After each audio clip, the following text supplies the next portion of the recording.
మార్కాపురంలో road ప్రమాద స్థలాన్ని హోంమంత్రి అలాగే డీజీపీ పరిశీలించారు. కలెక్టర్ అడిగి వివరాలు తెలుసుకున్నారు అనిత. డీజీపీ కూడా ఆయనతో మాట్లాడారు. బాధిత కుటుంబాలకి ప్రభుత్వం అండగా ఉంటుందని హోంమంత్రి భరోసానిస్తున్నారు.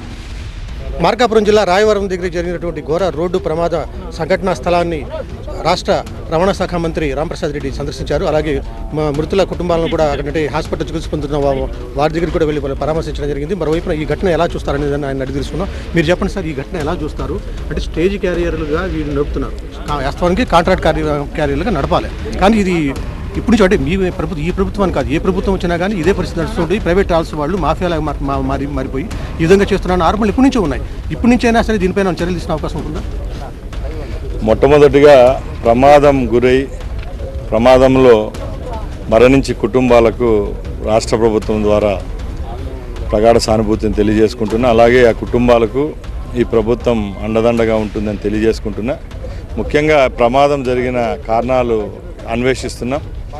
గంటల వ్యవధిలోనూ తప్పకుండా ఎవరైతే దీనికి తప్పిదాలకు పాల్పడినారో వాళ్ళకి శిక్ష తప్పదు. అలాగే మీరు చెప్పినట్టు డాక్యుమెంటేషన్ పరంగా ఎక్కడైనా డిపార్ట్మెంటు అలాగే ఓనర్స్కి సంబంధించి మీరు చెప్పిన కాంట్రాక్ట్ క్యారియర్స్ లేకపోతే పర్మిట్ల విషయంలో కానీ స్టేజ్ క్యారియర్స్ విషయంలో కానీ తీవ్రమైన చర్యలు ఉంటాయి. ఎందుకంటే ఇది ఒకరు ఇద్దరికి సంబంధించిన విషయం కాదు, వందలాది కుటుంబాలకు అలాగే ఇక్కడ మరణించిన 13 కుటుంబాలకు సంబంధించి దిగ్భ్రాంతికరమైన సన్నివేశం కాబట్టి తప్పకుండా ఈ ప్రభుత్వం స్పందిస్తుంది. గతంలో ఇలాంటి యాక్సిడెంట్ జరిగినప్పుడు కూడా ఆ రోజు రాష్ట్ర ప్రభుత్వం తీవ్రంగా స్పందించి టాస్క్ ఫోర్స్ ఏర్పాటు చేయడం జరిగింది. సుమారు 270 బస్సులు సీజ్ చేయడం కూడా జరిగింది.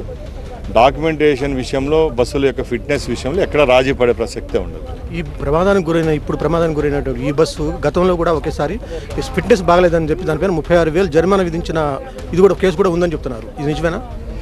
తప్పకుండా అండి. ఇప్పుడు ప్రిలిమినరీ రిపోర్ట్లో బస్సుకు సంబంధించిన ఫిట్మెంట్ అలాగే పేపర్స్ విషయంలో మాత్రమే ఇప్పుడు మా దగ్గర డాక్యుమెంటేషన్ ఉంది.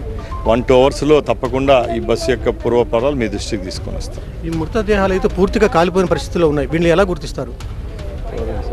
ఫోరెన్సిక్ నివేదిక అనేది చాలా ముఖ్యమండి. ఇలాంటి బంట్ కేసెస్లో మా అమరావతి నుంచి ఏదైతే పోలీసుకి సంబంధించి శాఖలో పనిచేసే నిపుణులు ఇప్పుడు ఇక్కడ విచ్చేస్తున్నారు.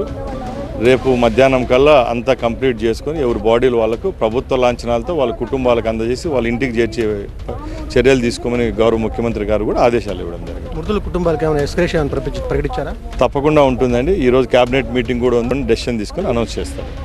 కాంట్రాక్ట్ క్యారియర్లుగా నడవాల్సిన ఈ బస్సులు స్టేజ్ క్యారియర్లుగా నడవడం అనుకున్నటువంటి కారణాలు అలాగే వీటిని నిరోధించడానికి తీసుకోవాల్సిన చర్యలను కూడా మేము త్వరలో సమీక్షించి దీనిపైన ఒక నిర్ణయం తీసుకుంటామని చెప్పి రవాణా శాఖ మంత్రి చెప్తున్న పరిస్థితి కనిపిస్తుంది. కెమెరామెన్ రాజ్ కుమార్తో ఫైరోజ్ టీవీ 9 ప్రకాశం జిల్లా.